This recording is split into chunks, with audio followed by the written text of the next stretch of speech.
살아가는 십자가 권사라. 주 이름 전거하기를 외쳐자리여.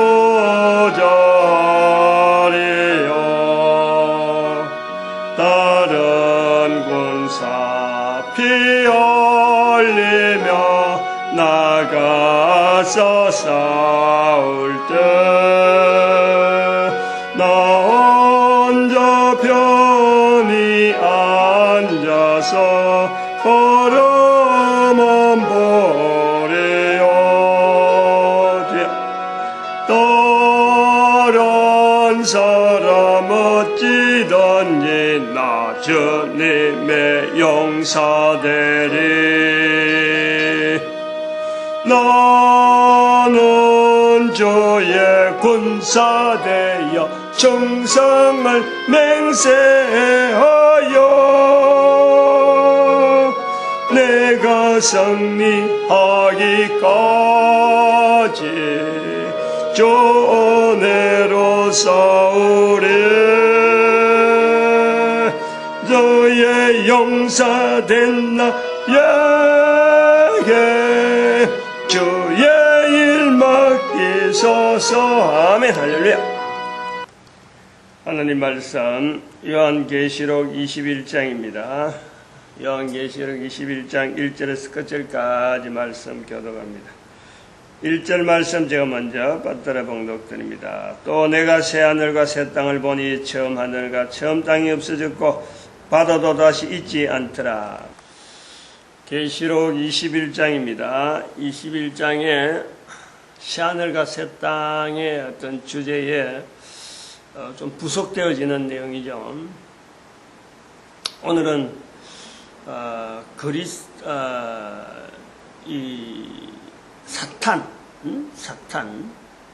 사탄의 정체를 나타내고 있다.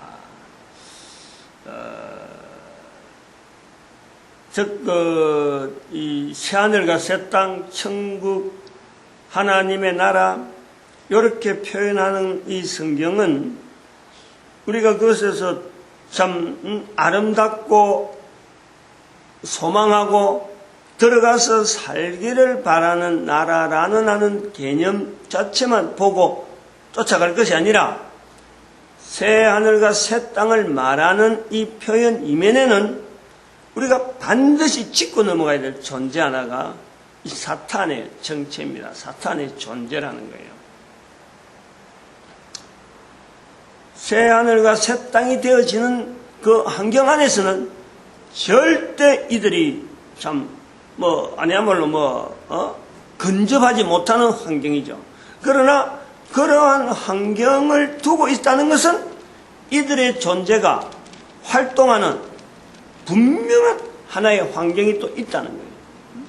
새 하늘과 새 땅이라 하는 이 의미는 다른 말로 하면은 새 하늘과 새 땅이 주어질 수밖에 없는 다른 환경, 그 환경에서의 새 하늘과 새 땅을 누구를 위해서 만들었느냐?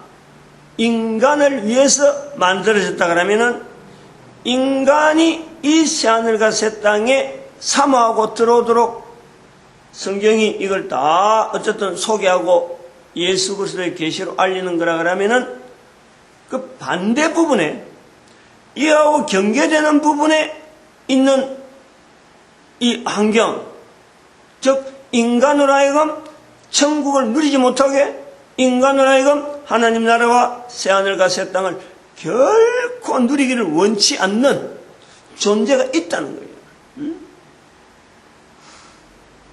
요 생각이, 요 사상이 아주 중요한 거예요, 이거. 이 인식을 우리가 하면서 살아가는 거하고 이 인식을 하지 않고 살아가는 거하고는요, 엄청난 차이가 나오는 거예요. 생각하고 말하고 입에서 말하는 거, 그 말 나오는 것 따라서 행동하는 거, 말하기 전부터 내가 이렇게 준비하고 말 나올 때까지 준비하고 하는 이 여러 가지 과정이에요. 이게 전부 다 작용을 한다니까.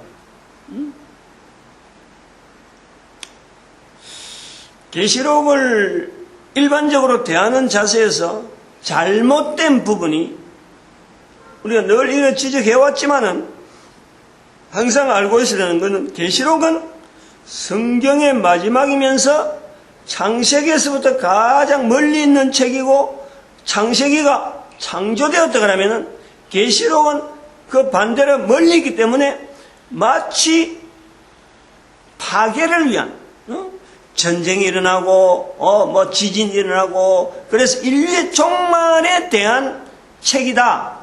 창세기하고 반대편에 있는 하나의 책으로서 계시록을 대비하면서 새하늘과 새 땅이 나타나기 전에 인류는 종말이 되어진다.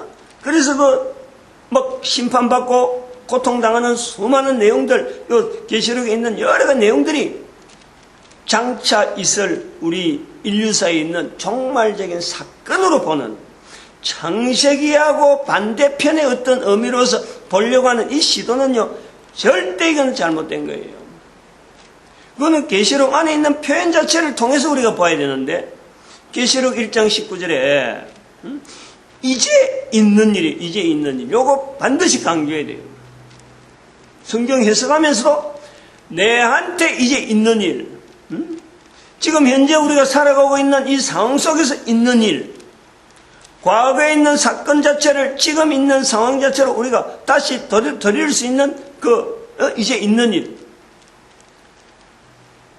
그걸 가지고요, 이 성경을, 계시록을 봐야 좀 더 정확한, 그러고 또 보다 바람직하면서 왜 이 계시록을 기록할 때에 요한 계시록이 계시록 1장 1절에 예수 그리스도의 계시라 했느냐? 우리 인간들에게 주는 다른 성경에서는 도무지 나타낼 수 없는 바, 그 내용을 지금 알리고 있는 거예요. 그리고 이 내용의 거의 다 흐름 자체가 오늘 여기 21장에서도 그런 것이 있지만은 거의 다 새 하늘과 새 땅에 대한 내용이지, 새 하늘과 새 땅에 대한 반대되어지는 마귀의 존재, 마귀의 정체, 마귀가 하는 일을 구체적으로 기록하고 마지막 때 마귀가 마음대로 활개치고 지 마음대로 인류의 종말을 만들어 오는 것처럼 내용이 기록되어 있는 것은 절대 아닌 거예요. 마귀에 대한 기록은 마귀의 정체를 알리려고 하는 시도는 분명히 여기 있지만은 계시록 전체를 통해서 마귀를 집중해서 마귀는 어떻고 처음은 어떻고 나중은 어떻고 이 구체적으로 마귀의 정체를 나타내려고 하는 그런 구도, 마귀의 정체를 나타내긴 나타내되 마귀를 중심으로 해서 1, 2, 3, 4, 5, 6 해서 그거 쫙 나열하는 그런 건 절대 아닌 거예요. 흐름을 좀 알아요. 21장에 있는 이 어떤 표현 속에 있는 부분처럼 계시록 전체에서 마귀를 나타내되 여기 있는 8절하고 27절 마지막 절, 아주 부분적인 아주 자그마한 단어를 가지고 잠깐 한 절, 21장에서 8절과 27절 두 절을 만약에 표현한다 그러면 계시록 전체에서 마귀의 정체를 알리는 것은 이처럼 아주 극소한 부분이에요. 극소한 부분. 21장 전체가 새하늘과 새 땅에 대한 내용을 하면서 새하늘과 새 땅의 이 환경에 들어오지 못하는 자들을 이야기하는 것 부분은 8절과 27절의 부분이에요. 못 들어온다. 못 든다. 딱 단정하는 이 8절과 27절, 여기 이 21장 전체에 차지하는 이 부분에 아주 미미한 부분이란 말이에요. 그러나 미미하지만은 없앨 수가 없는 건 아니에요. 있다 이거예요. 천국의 새하늘과 새 땅을 누리지 못한 자들이 있다.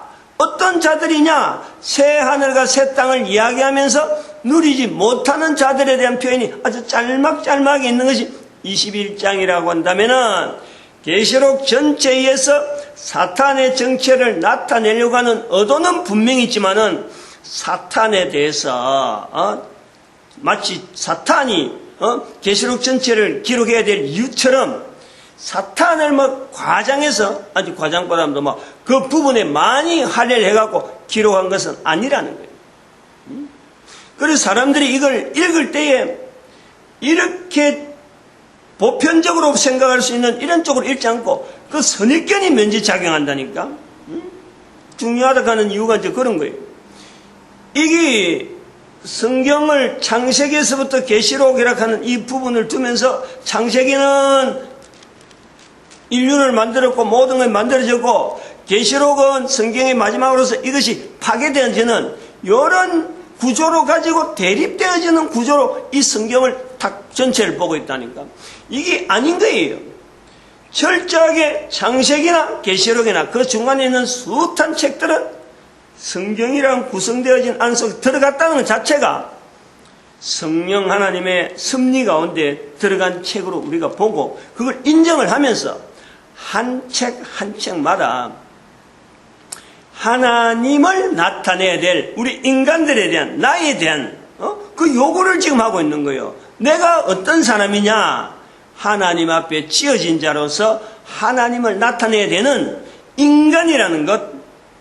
그 인간이 살아가는 환경 속에서 어떻게 하면 하나님의 형상과 하나님 모양이라고 하는 이 내가 인간이라고 하는 내가 가지고 있는 이 존재 자체를 이웃하고 있는 인간과의 사이에서 어떤 자세로 나타내고 있는가, 그걸 그리고 있다는 거예요. 그걸 기록하고 있다는 거예요. 성경 전체가 전도서라고 할 때 바로 그거라는 거예요. 요 구조를 가지고 계시록에 1장부터 시작해서 한 장 한 장, 그리고 21장까지 오는 거 아니에요. 그 처음부터 그렇게 설정해놓고 설명을 한 거예요. 21장까지 쭉 오면서 여러 가지 내용들이 많이 있는데 인류의 종말에 대한 내용이 있을 수밖에 없는 것은 새 하늘과 새 땅이라고 하는 이 환경 자체가 반드시 온다. 그것을 나타내기 위한 일부분이라. 부분이야. 절대 이 종말에 대한 어떤 인류의 종말 시대에 참 무너뜨리려고 하는 인간 세상이 무너지는 그 내용을 설명하는 것은 아니다 이거지. 그건 아니라 이거예요. 전도서적이다. 전도서. 지금 있는 일로서 내가 받아들일 수 있도록 사건 하나하나 여기 기록되어진 여러 형상들 하나하나를 사도 요한의 눈을 통해서 보게 하고 그걸 통해서 다시 기록하게 함으로써 인간의 경험 외에 경험을 하지 않고도 하나님의 섭리를 적용할 수 있고 사탄의 관계되어지는 사탄의 관계를 인정할 수 있고 그리고 새하늘과 새 땅에 도래되어지는 그 환경으로 나아가는 그 물결을 우리가 볼 수 있도록 나로 하여금 나를 객관적으로 하면서 이 새하늘과 새 땅이 도래되어지는데 내가 어떤 임무, 어떤 주어진 환경 속에서 전도자로서 나타내야 될 것인가 하는 그 요구가요 계시록의 전체를 우리가 살펴야 될 내용이라 이거지. 그래서 이 흐름 속에서 어차피 나타내야 될 이 새하늘과 새 땅을 이제 21장에서 밝혀낸 거예요. 그걸 우리는 그동안에 천국이라고 이야기한 거고 또 성경의 신약 성경에는 마태복음에 빼고 마태복음은 천국에 대한 이야기를 하고 그 외에는 신약 성경에는 하나님의 나라에 대한 이야기를 했고 구약 성경에는 이런 표현이 안 나왔다. 그런 것은 또 그렇게 써야 될 언어에 대한 써야 될 어떤 표현하는 기록자의 나름대로의 어떤 주관이 있는 그것조차도 다 수용을 할 수밖에 없는 새하늘과 새 땅, 천국, 하나님의 나라 또 뭐 다른 말로 얘기하면은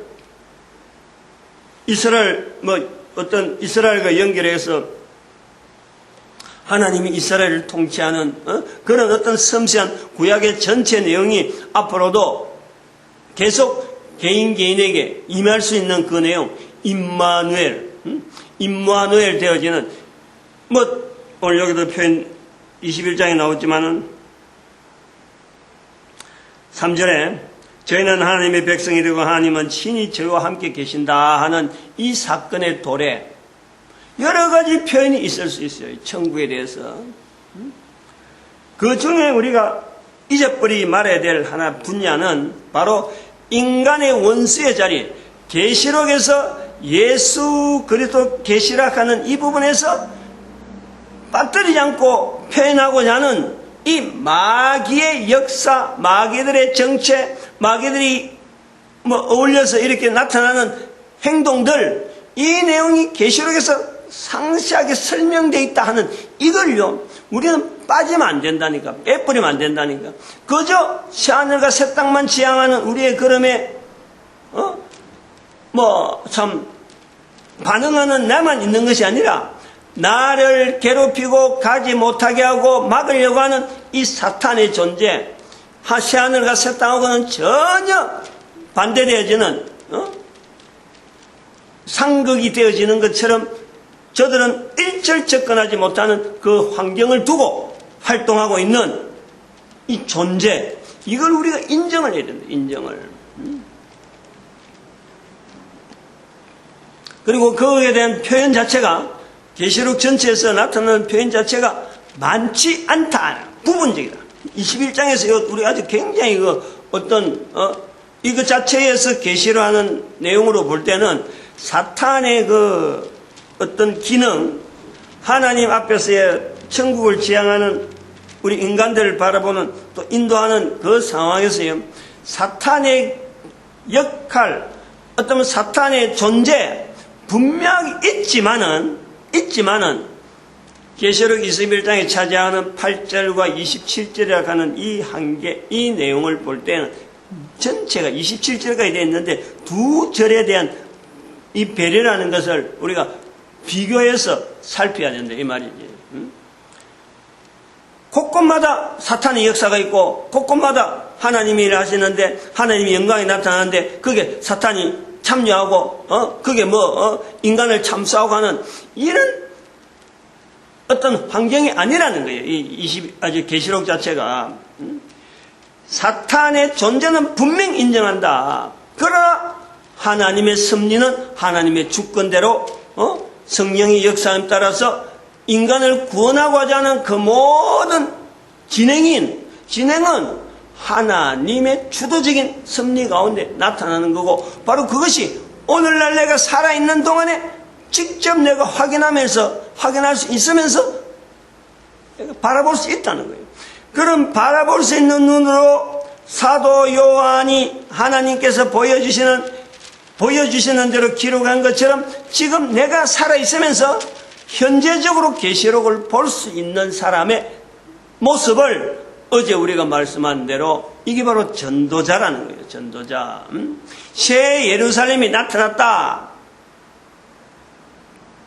지금 상황에 있는 이런 상황을 하나님의 역사요, 사탄의 역사요, 그리고 내 자신의 위치요, 이걸 분명히 깨달아서 내가 어느 편에서 누구를 대항하면서 어느 존재를 대항하면서 살아야 될 한 존재, 이거를 나타낼 수 있는 사람이 결국에는 우리 모든 인간이 되어야 되는데, 인간들 중에서 한 사람 한 사람 앞선 사람으로서 이걸 먼저 발견한 사람이 있다. 그걸 구분하는 거예요. 모든 인간들 중에서 다 그래버리면은 얼마나 좋아. 그런데 다 그렇지 못하는 과정 중에 있는 것이 바로 우리라. 새하늘과 새 땅을 바라보면서 살아가는 인간 전체에서 볼 때 이게 청이 있다는 거예요. 청이. 그 의미에서 새 예루살렘이라 하는 이 자리가 있다. 어제 이야기한 거 아니에요. 예루살렘 자리는, 새 예루살렘 자리는 12문이 있는데 이 12문이 있다는 이유 자체는 바로 상급하고 관계된 거다. 상급은 도대체 누구한테 주는 상급이냐? 하나님이 계신 것과 히브리서 11장 6절 하나님이 계신 것, 이거는 새하늘과 새 땅의 전체에 들어갈 수 있는 어떤 하나의 조건이죠. 다양한.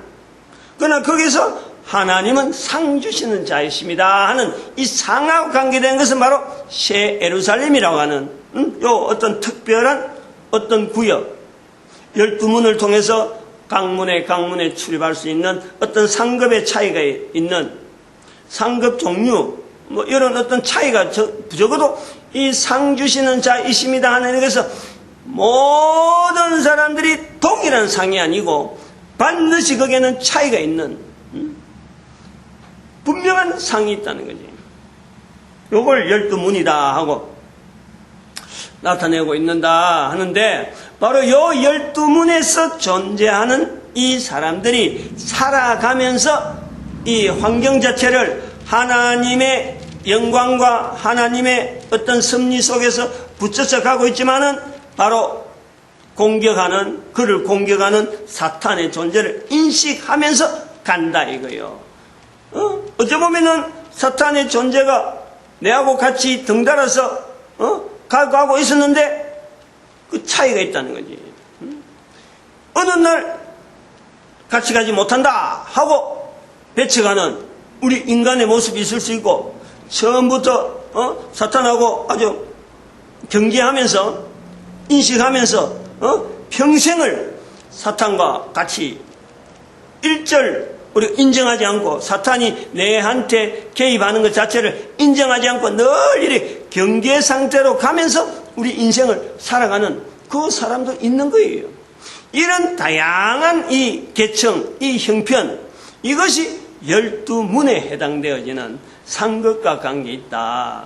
뭐 꼭 그렇다. 그렇게의 상급의 구분이 안 된다 하더라도 어제 또 이야기했듯이 제가 개인적으로 이거는 하는 거지, 상급은 12대문에 있는 거는 이거는 계시록에 있는 말씀이고, 나름대로 또 다르게 연결되는 것이 바로 청에 의해서, 성령님에 의해서 인도되어지는 이 청이 7청이 있을 것이다. 각청.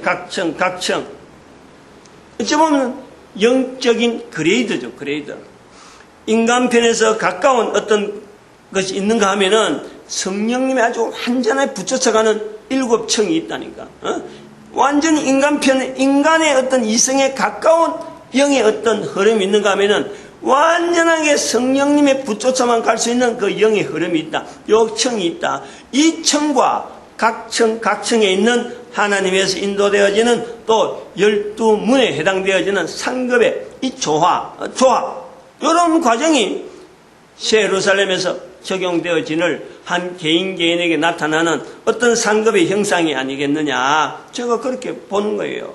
워낙 다양한 한 인간을 이 땅에 보내신 하나님께서 한 사람 한 사람에게 분명한 고유한 사명이 있다는 거예요. 사명.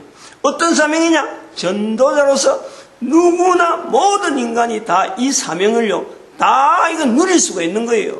그런데 이 사명 앞에서 거부하는 거죠.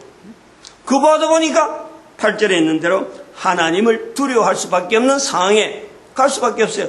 두려워하지 않을 수가 없는 것은 다 똑같이 주어진 상황이 전도자로서 주어졌는데, 이 전도자로서 삶을 끝까지 발로 차버린 거지.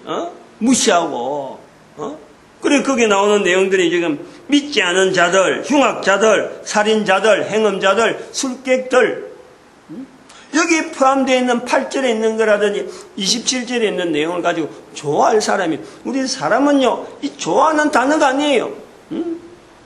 행음자들, 술객들, 이 우상숭배자들, 거짓말하는 자들, 우리 인간들이요, 보편적으로 이거는 좋아하지 않아요.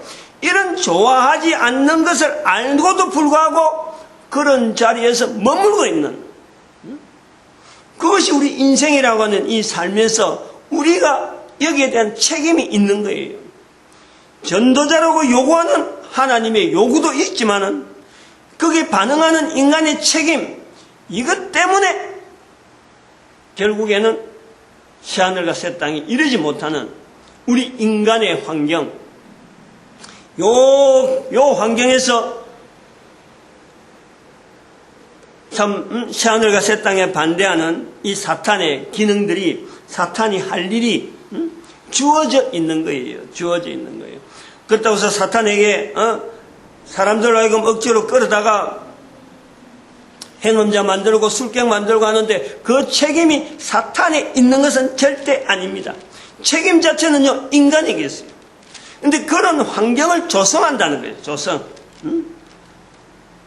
사람이 가지고 있는 그 힘, 그 능력보다도 한 단계 위에 있으면서 인간에 의해서 물리쳐지지 않는 사탄의 존재가 그러니까 사탄의 어떤 형체가 어떤 기능 자체가 인간이 가지고 있는 능력 자체에 한계가 있는데 그 한계보다 조금 높은 조금 뭐 더 있다 그럴까 그 능력 자체가 그 있는 능력 가지고 인간들이 가지고 있는 육신적인 제한을 가지고 있는 이 상황에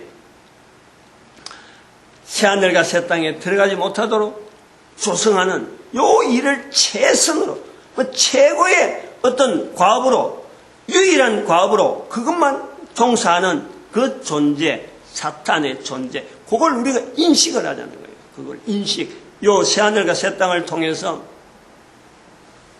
이거는 그냥 말만 갖고 인식하자 그럼 됐다 이렇게 끝나는 문제가 아니에요. 이거는요 요 인식을 하는 것과 인식을 하지 않는 것은요 시간이 지나서 우리가 인류 역사를 통해서 보면은 어마어마한 차이가 나는 거예요. 엄청난 차이를 나는 거예요.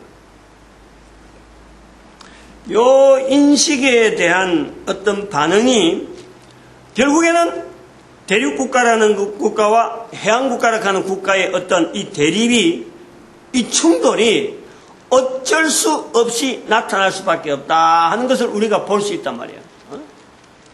대륙국가는 이 인식을 하지 못하고 있었던 거예요. 해양국가도 처음에 몇 나라 쪼개진 나라들은 형편없이 이 내용들을 인식하지 못하고 있다가 이런 인식들 뭐 요 하나만 뿐만 아니라 다양한 여러 가지 흩어져 있던 이런 서로가 각자 다른 내용을 가지고 있던 것이 하나로 뭉쳐지면서 어떤 통합되어지는 여러 가지 과정을 통해서 해안국가의 특색이 뭐냐 이 내용을 마귀의 존재를 인식하지 못했더라면 각 나라가 수없는 다양한 어떤 나름대로 역사의 흐름에서 문화로서 자리 잡을 수많은 내용들이 있었을 터인데 이 자체를 없애버리는 거예요.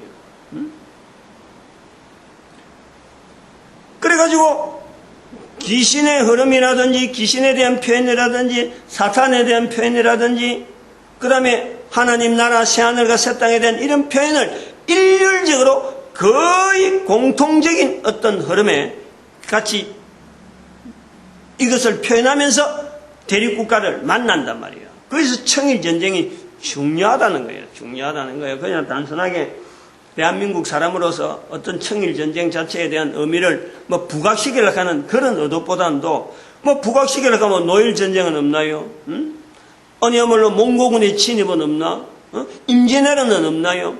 있을 수가 있어요. 얼마든지 있을 수 있어. 그러나 청일전쟁의 의미 자체를 이 대륙국가와 해양국가의 어떤 해양국가의 전초기지가 되어지는 일본을 통해서 일본, 한국, 중국이 가지고 있는 그 위치, 한국의 기능 그것 자체가 완전히 살아나는 그 청일전쟁의 위치를 이제는 시대가 되어서 때가 되었기 때문에 새하늘과 새 땅이 도래되어지는 과정 중에 이제 있는 일로서 우리가 청일전쟁에서 나타나는 그 사건 자체를 사탄의 정체를 인정하는 흐름으로 넘어왔던 이 해양국가가 사탄의 정체를 전혀 인정하지 않는 문화를 가지고 있는 그 대륙국가, 그거의 충돌이다. 이렇게 본다는 거야.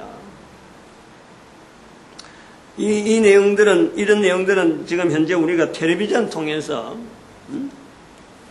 이런 것이, 이 영향이 얼마나 있다 하는 것을 우리가 비교해 볼 수 있는, 그러니까 이 시일이 지나가야 돼. 오랜 시일이. 그럼 지나간 시일을 바라보는 지금 이점에서는요, 우리가 정리를 해줄 줄 알아야 된다 이거지. 왜 이런 상황이 나타나냐? 왜 청일전쟁이라고 하는 위치가 왜 부각되어야 되느냐? 새하늘과 새 땅이 진행되어가는 우리 이 모든 인류 가운데 적용되어야 될 부분으로서 청일전쟁은 분명히 인식되어야 될 부분이다라는 거예요. 대륙국가와 해양국가의 이 충돌이라고 하는 이 사건 자체가 전혀 전쟁을 할 만한 어떤 의도가 되어지지 않던 우리나라 땅에서, 대한민국 땅에서 이게 충돌이 일어난, 이거는 뭐 지진으로도 이야기할 수 없고, 뭐 아시아판을 이야기해야 되나, 아니거나 뭐 태평양판을 이야기해야 되나, 이런 판하고도 다르잖아요. 이것은 바로 새하늘과 새 땅이 도래되어지는 과정에서 나타날 수밖에 없는 이 충돌.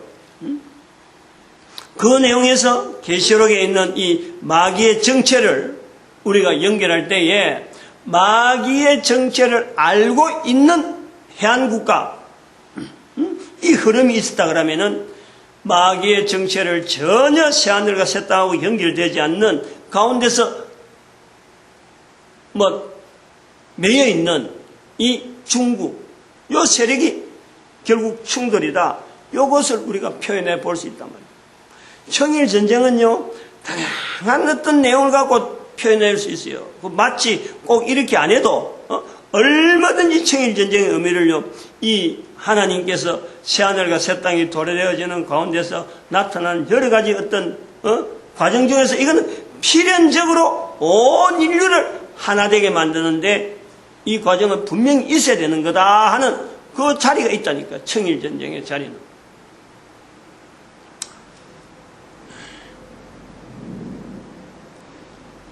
일본, 우리가 지금 잘 알잖아요. 한국이라는 자리가 일본의 상황을 또 중국의 상황을 이렇게 볼 수 있는 거예요. 우리가 지금 이 내용이 한글로 말해질 수 있는 자체가 우리의 자리가 있는 거예요. 두 나라의 귀신에 대한 문화가 똑같은 귀신이라는 말을 씁니다. 한국도 귀신이라는 말을 써요. 그러나 그것을 활용하는 일본, 중국, 한국 세 나라가 귀신에 대해서 받아들이는 이 내용이요, 다 틀리다는 거예요. 이 내용을 좀 알아야 돼요. 그래서 마귀의 정체가, 마귀가 그 나라에서 자리 잡는 데에 그것을 객관적으로 표현할 수 있는 이런 내용이요. 그렇다고 해서 뭐 해양국가라고 해서 거의 다 똑같다라고는 볼 수 없는데 그래도 어느 정도 통합이 되어 있다 이 말이에요.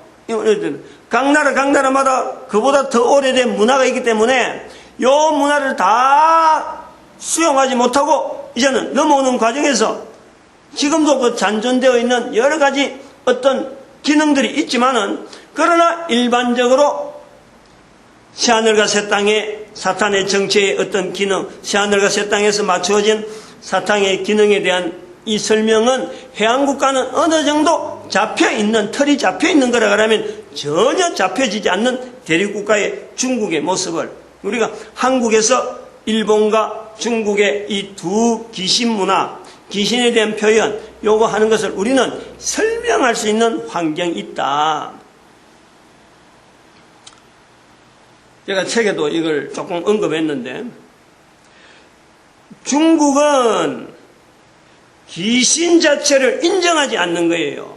이거 자체를 인정하지 않다 보니까 사람과 동물 사이에서 나타나는 어떤 조화, 여기 요괴라는 걸 가지고, 마술이라는 걸 가지고 사람이 할 수 있는 어떤 귀신의 자리가 있는 거예요. 사람과 관계되어지는, 사람하고 연결되어지는, 나눌 수 있는, 대화를 한다든지 같이 뭐 여행을 한다든지 같이 공존한다든지 이런 개념에서 요괴라는 걸 가지고 인간이 생각할 수 있는 상황 자체에 대해서 그 한계를 두고 요괴를 인정하는 이런 그 문화가 중국에서 있는 귀신 문화의 아주 중요한 하나의 흐름이죠.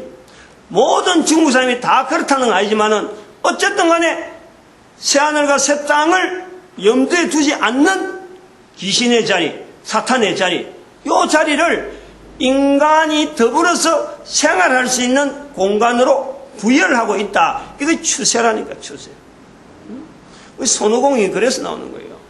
손오공 서유기에 나오는 불경 찾으러 가면서 그 불법을 통해서 다스리는 그 법력의 힘, 뭐 석가모니의 그 손바닥이 하늘보다 더 넓어갖고 손오공이 아무리 건둔을 타고 가도 결국 부처 손바닥 안에 놓여있는 이런 어떤 사람들이 상상할 수 있고 이해되어질 수 있고 가능한 요 내용에서 사탄의 존재를요 요게 표현하려고 하는 그런 게 그 수많은 그 나타난 요괴들의 그 모습들 그걸 전부 다 불교에서 나오는 유네스라고 딱 연결시켜서 몇 급으로 연결된 자기 윤회의 걸음에서 인간이 나타날 수 있는 하나의 상황에 이 요괴의 자리가 지금 거쳐가고 있는 한 개인의 인간의 모습으로 접근한다는 게 성경에 있는 사탄하고는 전혀 관계하지 않는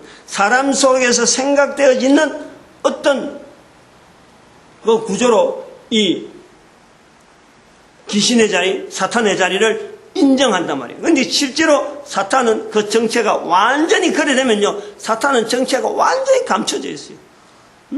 실제로 인정을 해야 되는데 사탄을 인정하지 못하고 있는 거예요. 인간의 원수로서 인정해야 되는데 인간의 원수가 아니고 하나의 인간이 걸어가는데 일종의 변형되어지는 어떤 인간, 거기서 존재 자체가 요괴라는 존재, 귀신이라는 존재, 요거 자체로 인정하려고 하는 인간 이성이 중심이 되어지는 인간이 생각하고 상상할 수 있는 염두에 둘 수 있는 그 환경을 항상 염두에 두고 가능한 한 최대한 연결했을 적에 그 가능 범위를 넓혔을 적에 그 존재하는 그 내용이 귀신이란 말이에요.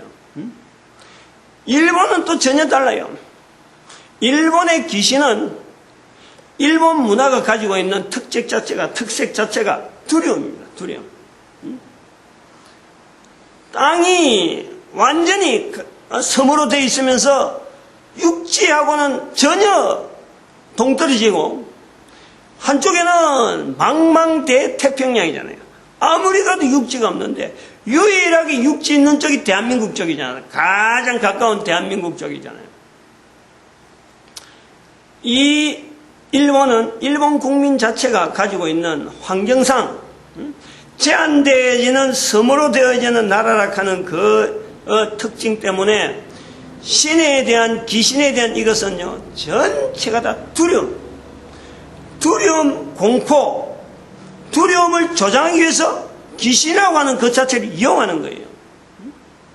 존재 자체를 인정하면서도 그러나 절대 인간과는 이거는 어떤 접촉도 불허하는, 인간이 귀신하고 접촉했다면 완전히 그거는 인간에게 죽음, 마지막 하늘이란 어떤 두려움의, 인간이 가지고 있는 두려움의 표출, 그게 귀신이에요. 아주 달라요. 국민성이 가지고 있는 그 어떤 두려움에 대한 어떤 표현을 하는데 귀신에다가 맞추고 있다니까. 대한민국은 달라요. 요걸 알아야 돼요. 대한민국은 귀신 문화에서 대한민국 고유로 성경이 오기 전부터 가지고 있는 귀신 문화는 귀신에 대한 건접된 표현은요, 귀신이 아니에요. 요괴가 아니에요.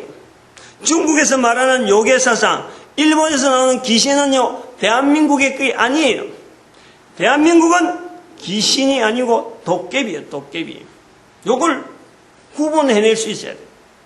대한민국 사람들은 성경이 오기 전부터 대한민국 사람이 지향하는 인간 외의 어떤 존재에 대한 인정은 대한민국 이 반도는요, 도깨비 문화가 있어요. 도깨비 문화. 도깨비 문화는 귀신하고 요괴하고 전혀 달라요. 도깨비는 인간과 관계가 되면서 같이 공존하면서 인간에게 이로운 거예요, 이로운 거. 이로운 일을 하는 것이 바로 이 도깨비 문화랍니다. 귀신하고 전혀 달라요. 요괴하고 전혀 달라요. 요걸 알아내야 돼요. 요걸 알아내고 지금 텔레비전에 나오는 여러 가지 이상한 무슨 이런 문화들은 이게 지금 옛날에는 얼마 전까지만 해도 일본에서 나오는 이 두려움을 대상으로 하는 어떤 표현으로 나왔는가 하면은 요즘은 중국의 요괴 영향에서 이게 그냥 보편적인 어떤 하나의 사건으로 자꾸 이야기하려고 하는데 이거 절대 우리가 이거 따라가면 안 되는 거예요.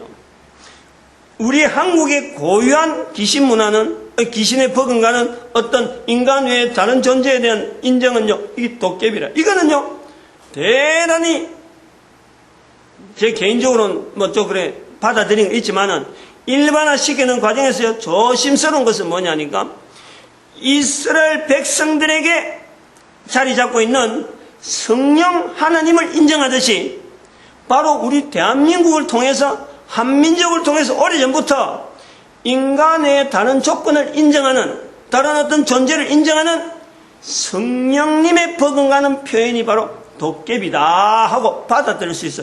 딱 도깨비라는 작자리가 인간들이 마치 종처럼 부리잖아요. 그런데 그것 자체에 대해서 우리가요 좀 더 격상시킬 필요가 있어요. 가까워지려고 하는 인간이 가까워지려고 하는 인간 외적인 존재에서 도깨비지 표현되어지는 것이 다 옳은 건 아니라는 거예요. 성령 하나님의 자리, 안 그러면 천사의 다른 모양의 변형이 도깨비다. 하나님의 부리시는 신의 어떤 모양으로서의 형태를 우리는 하나님에 대한 존재를 인정하지 않고 성경을 몰랐기 때문에 도깨비라 불렀는데 그것은 쉽게 말하면 성경에 오면은 천사의 자리가 들어갈 수가 있고 또 한편으로는 성령 하나님을 인정하는 이스라엘 백성들의 보편적인 표현에 우리 민족에게 허락되어지는 성령님을 표현할 수 있는 그 환경이 있단 말이에요. 그런데 이런 내용을 가지고 있기 때문에 월드컵 몇 년도 2000 몇 년도에 있었던 월드컵에 2002년도인가 월드컵에 우리 응원단을 붉은 악마라고 이래 할 때에 우리가 스스로시 받아들인 그 약점이 뭐냐. 악마라 그러면 우리가 물리쳐야 되는데 이걸 덜썩 받아들이는 이 배경에는 바로 도깨비에 대한 인식이 있고 이게 친근한 거예요. 우리에게는. 그런데 저들은 표현하는 자들은 이게 나쁜 의미에서 했는데 이게 붉은 악마라 하는 이것을 갖고 좋아하는 색깔 여러 가지 응원하는 데 필요한 이런 도구가 되다 보니까 이것에서 나쁜 의도를 하지 않으려고 하는 우리의 자세가 있다는. 일본 사람 같으면 기겁을 하는데 중국 사람 같으면 싫어하는데 우리는 도깨비에 대한 이 어떤 선호하려고 하고 가까이 하려고 하고 같이 존재하려고 하는 이런 의식이 있다 보니까 붉은 악마라 그러는데도 불구하고 이게 좋은지 나쁜지도 모르고 덥석 받아버려가지고 지금 그 호칭, 저는 그 호칭 자체가 잘못된 거로 빨리 바꿔야 된다고 지금 보고 있는데 그런 것도 마다하는 우리의 모습이 있다. 그래서 이 두 가지에 대해서 중국과 일본에 대해서 우리가요 하나님 앞에서의 새하늘과 새 땅을 이루어야 될 우리 민족의 사명 앞에서는 이에 대한 자세를 분명히 해야 돼요. 분명히. 왜 우리나라는 이 큰 두 나라의 속에 있으면서 불구하고 독특한 이 환경을 가지고 있는가 지금 조명해야 될 때 새하늘과 새 땅에서 우리 민족이 하려야 될 일이 있듯이 이 부분에 대한 두 나라의 일본과 중국에 대한 이 여러 가지 잘못된 거기서 그들이 고통당하고 있는 수많은 고통의 내용들을 우리는 불식시켜주고 해석해주고 바르게 인도시켜줘야 될 우리가 사명이 있다니까. 우리가 다 잘했다는 건 아니고 옳은다는 건 아니고 차이가 있는 것 이것으로 인해서 바른 방향으로 갈 수 있는 것으로서 우리가 훨씬 더 두 나라에 비하면 앞서죠. 앞설 수가 있죠. 이런 어떤 이점이 있단 말이에요. 사탄의 정체 분명 인식해야 됩니다. 이거는 인식하고 인식하지 않고는 지금 전 세계 가운데 해양 국가에서 나타나는 표현을 봐봐요. 귀신에서 쩔쩔매는 건 없잖아요. 귀신에 대해서 그냥 없는 듯이 그러나 없다라고는 하지 않냐고 인정을 하면서 넘어가는 거예요. 붉은 악마라 하는 이런 표현을 쓰면서 상대방에게 이걸 이렇게 쓰면서도 자기들이 거기에서 구애되고 쩔쩔매지는 않는단 말이에요. 일본처럼 중국처럼 그 속에 파묻혀가지고 같이 막 흙구덩이처럼 뒹굴지는 않는다는 거예요. 요거요 분명히 인식해야 돼요. 새하늘과 새 땅에 우리 이 위치에서 부활통일시대 우리 대한민국의 자리가 분명이기 때문에 이거 온 인류에게 적용시켜줘야 될 우리의 환경이 좀 도깨비 같은 소리가 될지 모르지만은 웬 대낮에 도깨비냐 하고 하는 말도 우리가 쉽게 쓰는데 여기 우리 일본 압박되어졌던 그 36년 동안 있었던 하나의 문화가 이게 대치가 됐다네. 귀신으로 일본의 두려움의 대상으로서 이게 대치다 보니까 우리 문화가 그때부터는요 변형되어 가는 거예요. 우리 고유한 문화에서 그 부분이 변형이 있었던 거예요. 이런 변형도 인정을 해야 돼요. 그렇다고 해서 변형된 것을 그대로 받아들이는 게 아니고 변형된 것은 인정을 하되 바르게 하려고 하는 이런 시도 그리스도 안에서 사탄의 정체는 인간들에게 절대 이거는 좋은 일을 하는 것은 절대 아니다. 그래서 인간의 존재는 이 사탄과의 이 끝없는 전쟁, 끝없는 거리, 어느 정도 거리를 둘 것이냐 이걸 갖고 자기의 삶이요 나타나는 거예요. 행한 대로 하나님 앞에 심판받는 일들이 있다니까. 오늘도 우리 걸어가는 걸음에 이 참 사탄의 정체 분명히 하면서 살아가면서 다른 사람들을 올바로 인도하는 이 전도자의 걸음을 분명히 누릴 수 있는 그런 환경 주신 것 감사하고, 그리고 교회가 전도로 하나 되어지고 우리 민족이 전도 국민으로서 온 세계 인류 가운데 쓰임받기를 축복하는 시간 주여 감사합니다. 주여!